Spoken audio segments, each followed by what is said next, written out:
Dear students, आज का जो टॉपिक हमारा है that is the conservation of plants and animals for class 8 biology में ये आपका टॉपिक है। इसमें हम पढ़ेंगे जो प्लांट्स हैं, एनिमल्स हैं, हमें इनकी कंजर्वेशन करनी है। क्यों करनी है, क्या पर्पस है इसके लिए कि हमें प्लांट्स और एनिमल्स की कंजर्वेशन करनी है, बचाना है इनको, प्लांट्स और एनिमल्स। क्योंकि आपको मालूम है dear students, a great variety of plants and animals exist on earth. जो हमारी अर्थ है ये एक यूनिक प्लेनेट है, वहाँ ये सिर्फ एक प्लेनेट है जहाँ पर लाइफ एग्जिस्ट होती है। क्यों होती है? क्योंकि यहाँ पर वो सारी फैसिलिटीज़ हैं जो बाकी प्लैनेट्स जो होते हैं वहाँ पर पाए नहीं जाते हैं। दैट्स वाई यहाँ पर लाइफ एग्जिस्ट होती है। बाकी प्लैनेट्स में क्या क्या यहाँ पर great variety of plants and animals हैं जो ज़रूरी है, essential for well being of and survival of man kind. क्योंकि अगर हमें ऑक्सीजन की ज़रूरत है, ये हमें कौन प्रोवाइड करता है? प्लांट्स को कार्बन डाइऑक्साइड की ज़रूरत होती है फोटोसिंथेसिस के लिए, इनको कौन प्रोवाइड करता है? एनिमल्स। अगर हमें यहाँ पर जिंदा रहना है, इकोलॉजिकल बैलेंस रखनी है इस अर्थ पे, तो हमें कंजर्व करना है प्लांट्स को भी और एनिमल्स को भी। इसमें हम एक टॉपिक पढ़ेंगे that is the deforestation and it is causes. जो पहला खतरा है प्लांट्स को, दैट इज़ द डिफॉरेस्टेशन। क्या होती है ये डिफॉरेस्टेशन? डिफॉरेस्टेशन का मतलब है cutting down of trees on large scale. Large scale पर प्लांट्स को काटना है। क्या वजह है कि ये डिफॉरेस्टेशन हो रही है? यहाँ पर क्यों हो रही है डिफॉरेस्टेशन? इसके पीछे कौन है? इंसान जो है, असल में हम देखेंगे इंसान ही रेस्पॉन्सिबल है डिफॉरेस्टेशन के लिए। क्यों रेस्पॉन्सिबल है? क्योंकि पॉपुलेशन, पहला जो कॉज ऑफ डिफॉरेस्टेशन है that is the population explosion है। इंक्रीज इन पॉपुलेशन एक्सप्लोजन की वजह से, ज़्यादा आबादी की वजह से इंसान मजबूर हुआ है फॉरेस्ट को काटने पर। क्यों?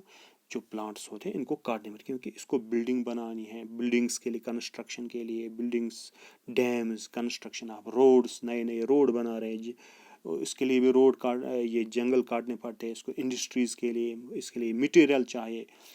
और क्या माइनिंग भी करता है, फॉर जो कोल वगैरह निकालते हैं, ओर्स वगैरह, ये इन एरियाज़ में ज़्यादातर ये पाया जाता है फॉरेस्ट एरियाज़ में। फ्यूल की ज़रूरत है, fuel for example would, timber, cooking के लिए ज़रूरत है, फायर वुड की ज़रूरत होती है और अदर फॉरेस्ट प्रोडक्ट। और क्या, किसकी वजह से ये हुआ है? ये अगर हम देखेंगे काज ऑफ डिफॉरेस्टेशन, इसमें है प्रोक्योरिंग लैंड फॉर कल्टिवेशन के लिए। जब इंसान की पॉपुलेशन ज़्यादा हुई, अब इसे ज़्यादा फसल की ज़रूरत, फूड की ज़रूरत, इसके लिए इसने क्या किया? प्लांट्स को काटना, फॉरेस्ट को ख़त्म करना शुरू किया। और building of house and factories, making timber or use wood as a fuel. और कुछ भी नेचुरल काजेस हैं जो डिफॉरेस्टेशन के लिए responsible. For example forest fire है, एंड फॉरेस्ट फायर जो होते हैं, और सीवियर ड्राफ्ट, जब बारिश कम होती है उसकी वजह से ये डिफॉरेस्टेशन हो जाती है। अब हम देखेंगे इसमें और क्या चीज़ है जिसकी वजह से ये डिफॉरेस्टेशन होते हैं। फॉर एग्जांपल पेस्ट्स से भी होते हैं, जो कुछ पेस्ट्स पाए जाए जिसकी जो डिस्ट्रॉय करते हैं प्लांट्स को, इनसे भी डिफॉरेस्टेशन होते हैं। या वेदर फ्लड्स आते हैं, अर्थक्वेक्स आते हैं, एंड लैंड स्लाइड्स आते हैं जो डैमेज करते हैं फॉरेस्ट को। डियर स्टूडेंट्स, आपको मालूम है इंपॉर्टेंस ऑफ फॉरेस्ट जो है, फॉरेस्ट जो है होते हैं, they serve as a green lungs in nature. क्योंकि हम अर्थ पर जो ऑक्सीजन सप्लाई होती है ये फॉरेस्ट्स की वजह से होते हैं, प्लांट्स की वजह से। हम इनको कार्बन डाइऑक्साइड देते हैं, वो हमें ऑक्सीजन देते हैं। अब जो ये फॉरेस्ट्स होते हैं ये रेगुलेट करते हैं क्लाइमेट और रेनफॉल में भी, ये हमें मदद देते हैं। फॉरेस्ट जो होते हैं ये प्यूरिफाई करते हैं air and control air pollution को भी ये कंट्रोल करते हैं। जो गैसेस होते हैं, कार्बन डाइऑक्साइड, ऑक्सीजन, ये इनको क्या कहते हैं? रेगुलेट करते हैं, बैलेंस बनाते हैं हमारे एटमॉस्फेयर में। और जो फॉरेस्ट जो है ये कहते हैं forests help to recharge ground water जो होता है, जो प्लांट्स के लिए भी ज़रूरत है, वाटर टेबल को ये बैलेंस रखता है। This helps to rise the water table, इसमें बैलेंस है। और जो फॉरेस्ट्स होता है ये provide habitat to a wide variety of plants, animals and insects. और useful materials wood, rubber, gum, resin, non edible oils जो होते हैं, honey bee wax, bamboo lac etcetera, ये सब कुछ हमें فارسٹ سے مل جاتا ہے. اب ہم دیکھیں گے اگر ہم انہی فارسٹس کو کاٹیں گے، ڈیفارسٹریشن کریں گے تو کیا کازز ہوگی، کانسیکوینسز کیا ہوگی. اگر ہم پہلے دیکھیں گے، اگر ہم ڈیفارسٹریشن کریں گے، پہلا جب ہم پلانٹس کو کاٹیں گے، پلانٹس یوٹیلائز کرتے ہیں کاربن ڈائی آکسائڈ. جب ہم پلانٹس ہی ختم کر دیں گے تو ایٹماسفیئر میں کس چیز کی کنسنٹریشن زیادہ ہوگی؟ کاربن ڈائی آکسائڈ کی کنسنٹریشن زیادہ ہو جائے گی. جب یہ کنسنٹریشن زیادہ ہو جائے گی تو یہاں پر گلوبل وارمنگ ہوگی. گلوبل وارمنگ سے کیا مطلب ہے؟ ٹیمپریچر انکریز ہوگا، یہ گلیشیئرس وغیرہ سب کچھ میلٹ ہو جائیں گے اور واٹر لیول زیادہ ہوگی.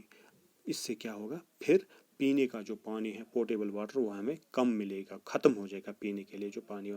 اور کیا ہو جائے گا؟ اس سے فلڈس آ سکتے ہیں، پھر ڈراٹس آ سکتے ہیں. پھر یہ اس کی وجہ سے کیا ہوگا؟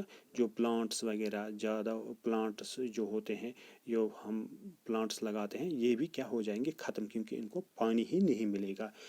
پہلے پانی زیادہ ہوگا پھر ختم ہی ہوگا. گلیشیئر جو آہستہ آہستہ میلٹ ہوتے ہیں پھر ہمیں پانی پرووائڈ کرتے ہیں وہ بھی ختم ہو جائیں گے. اور کیا ہو جائے؟ اور اس سے کیا ہو جائے؟ پولوشن ہو جائے گا، واٹر اینڈ ایئر پولوشن بھی ہو جائے. اور کیا ہوگی؟ Disturbance in ecological balance. These are the consequence of deforestation. Lowering of ground water table ہوگا، وائلڈ لائف جو ہوگا سیویرلی افیکٹڈ ہوگا، سوائل ایروجن ہوگا. اور اس سے کیا ہوگا؟ جو ویکر سیکشن آف لوگ ہوتے ہیں، جو ان کی انکم کیا ہو رہی ہے؟ وہ ختم ہو جائے گی. اب ہمیں کیا کرنا چاہیے؟ ان فارسٹس کو ہمیں کیا کرنا چاہیے؟ ہمیں پروٹیکٹ کرنا چاہیے. اگر یہ فارسٹ ہم پروٹیکٹ کریں تو پھر رین فال کم ہوگی تو پھر ڈراٹس آ جائیں گے. اور کیا ہو جائے گی؟ جو ہماری جو فرٹائل لینڈ ہے یہ کنورٹ ہوگی. جو فرٹائل لینڈ ہوتی ہے یہ کنورٹ ہوگی، اس کو کہتے ہیں ڈیزرٹیفیکیشن. یہ کنورٹ ہوگی desert. Fertile land gets convert into deserts, it's called desertification. جب یہ ڈیزرٹیفیکیشن ہوگی، اور اس سے نقصان کس کا ہوگا؟ انسان کا ہی نقصان ہوگا. ہماری جو لائف ہے یہاں پر ایکولوجیکل امبیلنس جب یہاں پر ہوگی تو اس سے کیا ہوگا؟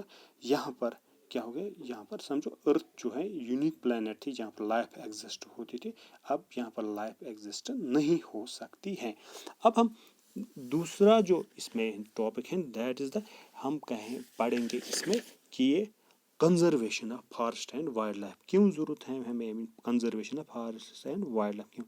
اب میں نے آپ کو پہلے کہا ڈیئر اسٹوڈنٹ، فارسٹ میں different types of wildlife animals رہتے ہیں. اگر ہم فارسٹ کاٹیں گے ان کا جو شیلٹر ہوتا ہے وہ ڈسٹرب ہو جائے، پھر کیا وہ شفٹ ہوتے ہیں، مائگریٹ کرتے ہیں بستیوں کی طرف. پھر یہاں پر کنفلکٹس ہوتے ہیں. آپ نے سنا ہوگا ٹی وی پر بھی یا ریڈیو پر بھی سنا ہوگا کہ کسی وائلڈ اینیمل نے، جو چاہے بالو ہو یا شیر ہو، تیندوا ہو، اس نے حملہ کیا کسی انسان پر. اس میں کس کی غلطی ہے؟ اصل میں غلطی ہے انسان کی. اس نے فارسٹس کو ختم کیا، ڈیفارسٹریشن کی. جو وہاں پر وائلڈ اینیملز تھے اب ان کا جو شیلٹر ہے وہ ڈسٹرب ہو. اب انہوں نے فوڈ کے لیے یا شیلٹر کے لیے وہ کہاں پر شفٹ ہوتے ہیں؟ بستیوں کی طرف. وہ انسان کی جہاں پر انسان رہتے ہیں اب وہ انہی کے پاس آ گیا. اب وہاں پر تو یہ تو سیدھی سی بات ہے، وہاں پر تو کنفلکٹ ہوگا، وہ ہم پر اٹیک کریں گے. مگر اصل میں کس کی وجہ سے غلطی؟ کس کی غلطی؟ انسان کی. اب ہمیں ان کو کنزرو کرنا ہے، بچانا ہے فارسٹ کو. اگر ہمیں یہاں پر زندہ رہنا ہے اس ارتھ پر تو ہمیں پلانٹس کو بھی بچانا ہے، اینیملس کو بھی بچانا ہے، کیونکہ یہ دونوں ہمارے لیے ضروری ہے. اب ہم یہ نیکسٹ ٹاپک میں ڈسکس کریں گے conservation of plants and animals. یہ ہم دوسرے لیکچر میں ڈسکس کریں گے. آج ہم نے آپ کو بتایا ڈیفارسٹریشن اینڈ اٹس کازز کیا کیا ہوتے ہیں.